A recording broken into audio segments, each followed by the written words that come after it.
एक बार एक गांव में कृष्णा नामक व्यक्ति रहता था। हर रोज वह दूध से घी बनाया करता था और अपने गांव के बाजार में बेचता था। यही थी उसकी रोजी रोटी कमाने का जरिया। अपने शुद्ध और मजेदार घी के लिए कृष्णा बहुत मशहूर था।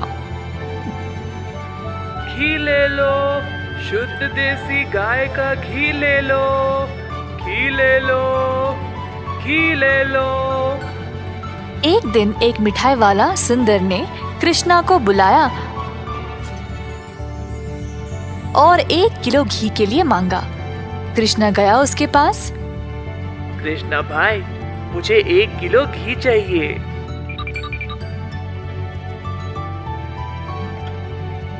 कृष्णा घी को तोलने लगा। जब सुंदर ने देखा कि घी कितना शुद्ध था तो वह अपने आप को रोक ही नहीं पाया। सुंदर ने और घी लेने का निर्णय लिया। रुको कृष्णा, मुझे तुम 1 नहीं 2 किलो घी दे देना। पता नहीं बाद में बचेगा या नहीं। तुम्हारा घी सबसे शुद्ध है और मुझे स्वादिष्ट मिठाई बनाने में मदद करता है। ओ बढ़िया जी, धन्यवाद सुंदर साहब। ये लो आपके 2 किलो घी। सुंदर ने खुशी से घी लिया और फिर दोनों अपने अपने रास्ते चले गए। जैसे कृष्णा चलता गया, गांव के लोग उसको एक एक करके घी खरीदने बुला रहे थे।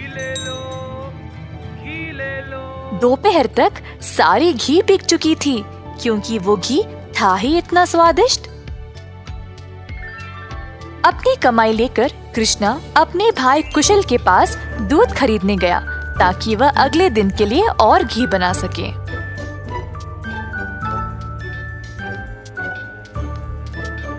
हर रोज कुशल देखता था कि उसका भाई बहुत घी बेचकर अच्छा पैसा कमा रहा था और उसका कारोबार दिन पे दिन और भी ज्यादा बढ़ने लगा। भाई, मुझे 5 लीटर दूध चाहिए घी बनाने के लिए। ओह, अभी तो मेरे पास नहीं है 5 लीटर। क्यों ना तुम शाम को आ जाओ, मैं तुम्हारे लिए बाजू में रखूंगा। कृष्णा के निकलने के बाद कुशल की पत्नी उसके लिए पानी लेके आई। देखा कमला, कृष्णा की तो किस्मत ही बदल रही है। दोपहर में ही इसने सारी घी बेच डाली और दूध के लिए वापस आया था। आप तो सारा दूध इनको ही दे देते हो ना, क्यों ना इस बार आप दूध में थोड़ा सा पानी मिला के दो। इस तरह हम भी ज्यादा पैसा कमा सकते हैं। कुशल ने अपनी पत्नी की बात मान ली और शाम को जब वह गाय से दूध निकालने गया तो उसने दूध में पानी डालकर कृष्णा के लिए बाजू में रखा। अब कुशल रोज यही करने लगा। धीरे धीरे वह पानी की मात्रा और भी बढ़ाने लगा। अब कृष्णा इस बात से अनजान समझ नहीं पाया कि उसकी घी की शुद्धता दिन पे दिन कम क्यों होती जा रही। इस वजह से उसके बहुत सारे ग्राहक भी कम होते गए। अब कृष्णा दूध की गुणवत्ता को जांचना चाहता था तो उसने दही जमाया। जब दही जमा तो उसने ऊपर इतना सारा पानी देखा। शायद गाय की सेहत ठीक नहीं है, इसीलिए अच्छा दूध नहीं दे रही होगी। मैं कुशल को ये बात बोलता हूँ। जब कृष्णा कुशल के घर गया तो उसने अपने भाई और उसकी पत्नी को दूध में पानी मिलाते हुए देख लिया। अब उसको समझ आ गया कि उसकी घी की शुद्धता इतनी कम क्यों हो गई थी। ना जानते हुए कि वह क्या करे और बिना कुछ कहे कृष्णा वहां से निराश होकर चला गया। अब कृष्णा ने अपनी कमाई से 2 गाय खरीदे और खुद दूध निकालना शुरू किया। अब फिर से कृष्णा अच्छी वाली शुद्ध घी बनाने लगा। कृष्णा ने अपनी एक छोटी सी दुकान खोल ली जहाँ पे वो शुद्ध देसी घी बेचने लगा। उसी समय सुंदर उसके पास आया और बोला, हाय कृष्णा, पिछले कुछ दिनों से घी कुछ ठीक नहीं है। मेरे मिठाइयों के लिए अच्छे ग्राहक थे, केवल आपकी शुद्ध घी की वजह से। उम्मीद है अब आप अच्छा घी बना रहे हो। मैं चाहता हूँ कि मेरे ग्राहक वापस आ जाए। आप ये 2 गाय देख रहे हो, ये मैंने ही लाए हैं अब खुद दूध निकालने। अब से मैं ही दूध निकाल रहा हूँ, तो आज से घी भी सबसे बढ़िया मिलेगी। जैसे दिन बीतते गए, अब कृष्णा से और लोग घी खरीदने लगे। कुछ ही दिनों में कृष्णा ने और गाय खरीदे। उसने कुछ नौकरों को अपनी दुकान पर काम पे भी लगाया, हाथ बटाने के लिए। अंततः कृष्णा काफी अमीर बन गया और ईमानदारी से अपना कारोबार चला रहा था। इसी दौरान कुशल, जिसने अपने ही भाई की प्रतिष्ठा को बर्बाद करने की कोशिश की, गांव में अपने मिलावटी दूध के लिए पकड़ा गया। अब कुशल दूध भी नहीं बेच पाया और जल्द नुकसान में पड़ गया। उसे समझ नहीं आया कि अब वह क्या करे। कुशल को अपनी गलती का एहसास हुआ और अपने भाई से माफी मांगने गया। उसने कृष्णा से भीख मांगी माफी के लिए और नौकरी के लिए, ताकि वह अपने कर्जों को चुका सके। दयालु कृष्णा ने तुरंत अपने भाई को क्षमा कर दिया और गायों और कामगार की देखरेख के लिए काम दे दिया। इस कहानी से हम ये सीखते हैं कि दिल से माफी मांगने वाले को माफ कर देना चाहिए और हमेशा एक अच्छी प्रतिष्ठा रखनी चाहिए। जादुई कुआं। कई साल पहले एक छोटे से गांव में था एक जमींदार अरविंद नाम का। वे बहुत अनुशासित थे। हर रोज सवेरे मुर्गे के कुकड़ को बोलते समय ही जाग जाते थे।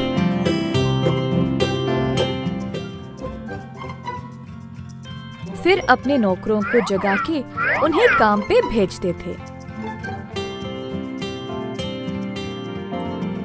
चंद्रा और सूरी नामक 2 मुलाजिम जमींदार के लिए काम पे नए नए आए हुए थे, परंतु वे दोनों काफी आलसी थे और सवेरे उठ के खेत में जाना उनके लिए बहुत कठिन लग रहा था। दोनों एक कुएं के पास सोते थे। एक दिन चंद्रा ने सूरी से कहा, हाय रे, हर रोज सवेरे जाग के जाना बहुत ही कठिन काम है ना। सूरी को भी ऐसा ही लगा। हाँ चंद्रा, परंतु हम करे तो क्या करे, मुर्गे के कुकड़ को से ही जमींदार जी जाग जाते हैं। अरविंद जी ने इन दोनों का व्यवहार ध्यान से और चुपचाप से जांचा। आखिरकार उन्होंने एक दिन उन दोनों को सबक सिखाना चाहा। एक दिन जब दोनों सो रहे थे, कुएं के अंदर से आवाज आई, सूरी, कितनी देर और सोओगे? उठो और काम पे निकलो। सूरी को नींद में ही आवाज सुनाई दी और वो अचानक से जाग गया। बाजू देखा तो चंद्रा आराम से सो रहा है। सूरी को समझ नहीं आया कि ये आवाज कहाँ से आई। बुरा सपना मान के वो फिर से सो गया। अगले दिन की बात है और दोनों उसी कुएं के पास सोए थे। इस बार कुएं वाली आवाज चंद्रा को सुनाई दी। वो भी अचानक से जाग गया। आसपास देखा तो सूरी आराम से सोया था।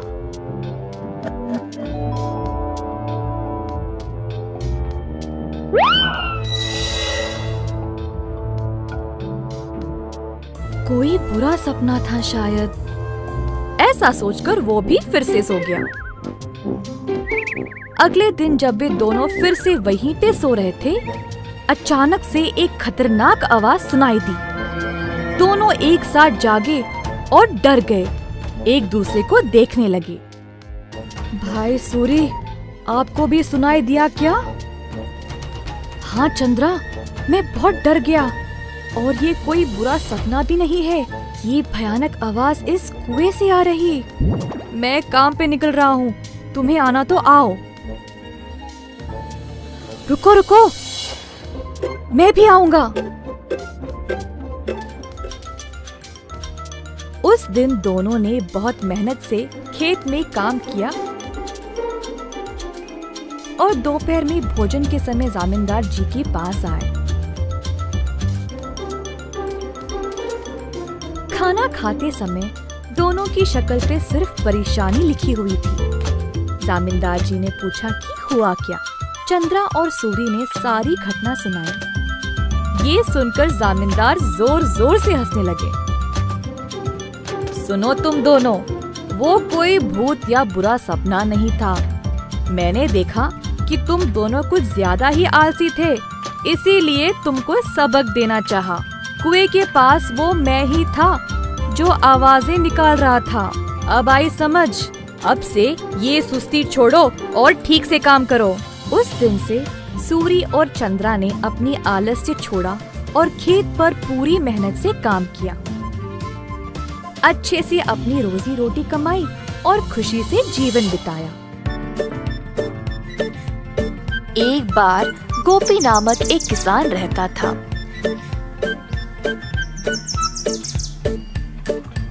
गोपी बहुत मेहनती था।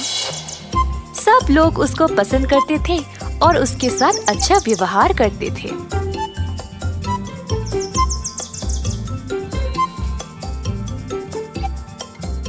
गोपी के घर के बाजू में रहता था किशोर। किशोर चाहता था कि गोपी से ज्यादा अच्छा नाम उसका हो जाए और इसके लिए उसने बहुत कोशिश की, परंतु उसको ऐसा मौका कभी नहीं मिला। एक दिन किशोर दूध बेचने के बाद अपने घर वापस आया। बाहर सीढ़ियों पर बैठा था जब उसने पेड़ पर एक आम को लटकते हुए देखा।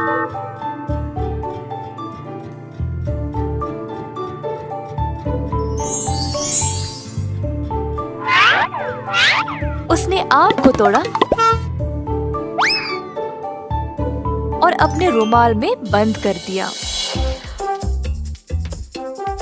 आम को पकड़ के वह गोपी का इंतजार कर रहा था। जब गोपी वापस आया तब किशोर उसके पास गया और बोला, ओ गोपी, मैं तुम्हारी प्रतीक्षा कर रहा था। क्या बात है किशोर? मैंने इस रुमाल में एक फल को लपेटा है। क्या तुम अंदाजा लगा सकते हो कि इसमें क्या है?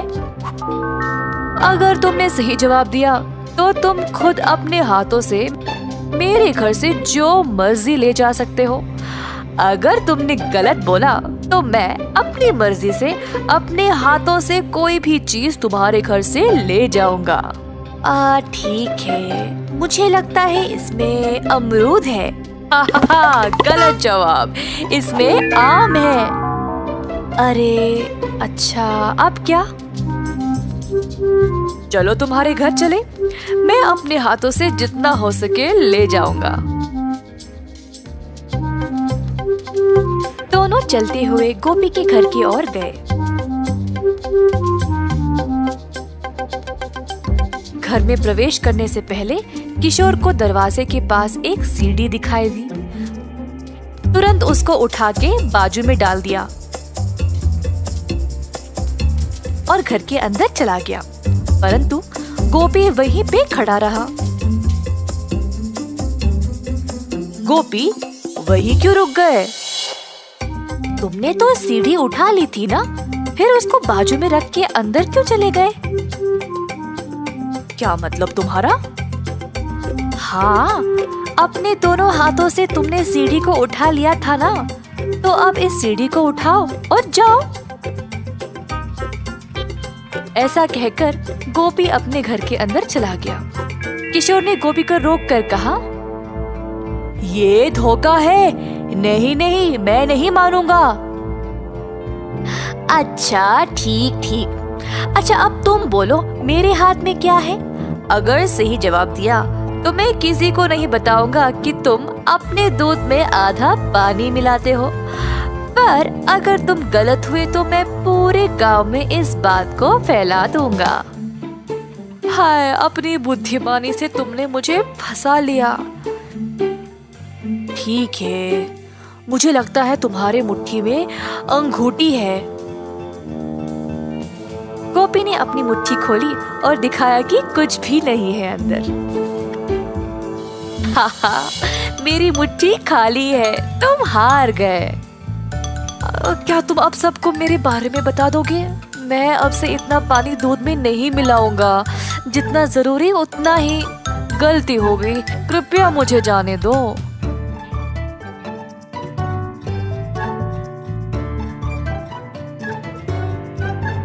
इस कहानी से हम ये सीखते हैं कि आत्म अनुशासन के बिना सफलता असंभव है। बंदर मामा।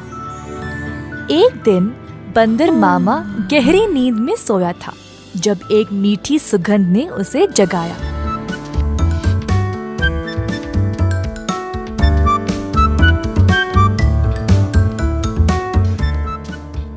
अपनी टोपी और जूते पहनकर बाहर निकल पड़ा खुशबू सूंघते सूंघते।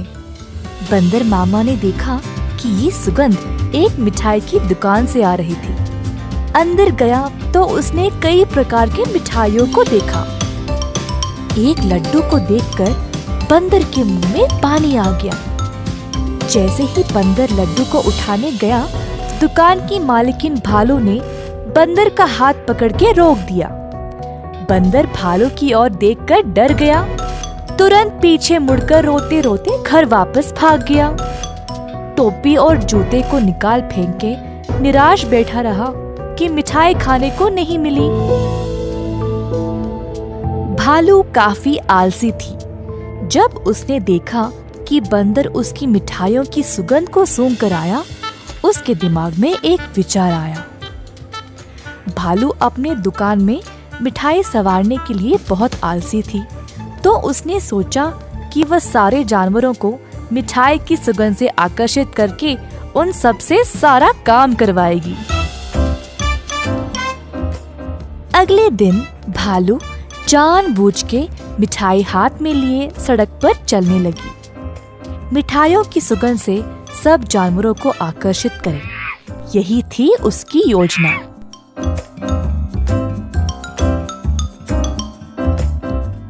खुशबू फिर से बंदर मामा तक पहुंच गई। इस बार बंदर मामा से रहा नहीं गया और उनका जी ललचाया। वह किसी भी हालत में मिठाई खाना चाहता था।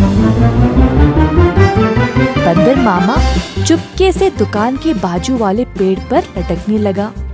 जब भालू देख नहीं रही थी, तब बंदर मामा ने लड्डू उठाया और झट से मुंह में डाला। परंतु लड्डू गरम गरम था और बंदर मामा का मुंह ही जल गया। बंदर मामा को बहुत गुस्सा था। जल्दी घर भागा और पानी पी लिया। फिर से अपनी टोपी और जूते निकाल फेंक के रोने लगा। एक छोटा चूहा खिड़की से अंदर आकर बंदर मामा से पूछा कि हुआ क्या। बंदर ने सारी घटना चूहे को सुनाई। चूहे ने बोला कि उसके साथ भी ऐसा ही कुछ हुआ था। हमारे साथ भी कुछ ऐसा ही हुआ था। हमें भी वो मिठाई चखनी है। मेरे पास एक योजना है, लेकिन कुछ दोस्तों की मदद की आवश्यकता होगी। चूहा जल्दी से गया और कुछ दोस्तों को लेकर बंदर मामा के घर वापस आया। चूहे की योजना के अनुसार सारे जानवर दुकान के खुलने से पहले ही वहां पहुंच गए। दुकान के पीछे के रास्ते से एक सुराख बनाया और अंदर घुस गए। एक बंदर सारे मिठाइयों को देखकर ललचा गया। जोश में आकर कूदने लगा और नाचते नाचते केक के मिश्रण में गिर पड़ा। एक और बंदर एक बड़े से बाल्टी में झांका, ये सोचकर कि अंदर मिठाई होंगे, और फिसल के उसी के अंदर गिर गया। तीसरे बंदर ने एक बड़ी गोल सी थाली पर लड्डू देखा। थाली की ओर दौड़ा और लड्डू खाने की कोशिश की, परंतु थाली गोल गोल घूमने लगी। बंदर लड्डू के पीछे भागता रहा और थाली रुकने का नाम ही नहीं ले रही थी। इसी दौरान भालू दुकान पर आ पहुंची। एक बंदर केक के मिश्रण में फंसा था। दूसरा बड़ी बाल्टी में और तीसरा बस लड्डू के पीछे गोल गोल घूम रहा था। ये सब देखकर भालू आश्चर्यचकित रह गई और सोची कि ये बंदर यहाँ चोरी करने आए हैं। जल्दी से एक छड़ी उठाई और बंदरों को मारने ही वाली थी, जब एक बंदर ने बोला, हम यहाँ चोरी करने नहीं आए हैं, हम केवल आपकी मिठाई को चखना चाहते थे। इनकी सुगंध इतनी मजेदार है, बस हमसे रहा नहीं गया। भालू ये सुनकर जोर से हंसने लगी। मेरे दुकान में चोरी छुपे घुसना गलत बात है। खैर छोड़ो, वैसे भी मुझे मिठाई बनाने में मदद चाहिए। अगर तुम लोग हर रोज मेरी सहायता करोगे तो मैं तुम्हें अच्छे अच्छे मिठाई खाने के लिए दूंगी। ये सुनकर बंदर मामा और उसके दोस्त खुश हो गए। उस दिन से सब जानवर मिठाई की दुकान पर काम करने लगे। भालू ने अच्छे से बंदरों का फायदा उठाया, बंदरों से मिठाई बनवाई और सजा सवार के रखवाया भी।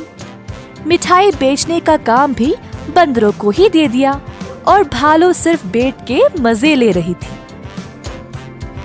भालू का पति ये सब देख रहा था।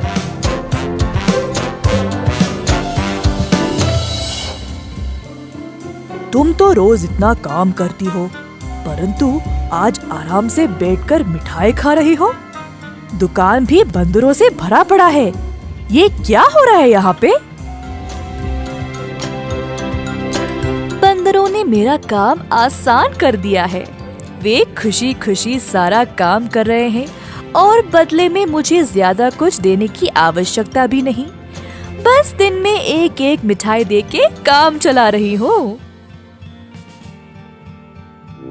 बंदर मामा कोने में इन दोनों की बातें सुन रहा था और ये सब जानकर उसे बुरा लगा। बंदर को एहसास हुआ कि भालू उसका और उसके दोस्तों का इस्तेमाल कर रही थी। बंदर मामा आगे आया और बोला, भालू जी, हमें आपकी मिठाई बहुत ही ज्यादा पसंद है, परंतु आप हमारी इस कमजोरी का फायदा नहीं उठा सकती। ऐसे स्वार्थी बनके किसी को इस्तेमाल करना गलत बात है। आपको दिखता नहीं हम सब यहाँ कितना मेहनत कर रहे हैं। अंत में भालू को अपनी गलती का एहसास हुआ और सुधार लाना चाहा। उस दिन से भालू और उसका पति दोनों दुकान पर जाकर बंदरों का हाथ बटाने लगे और सही पगार भी देने लगे। बंदर मामा खुश था कि भालू ने उसकी बात मानी और अपने व्यवहार को बदल डाला।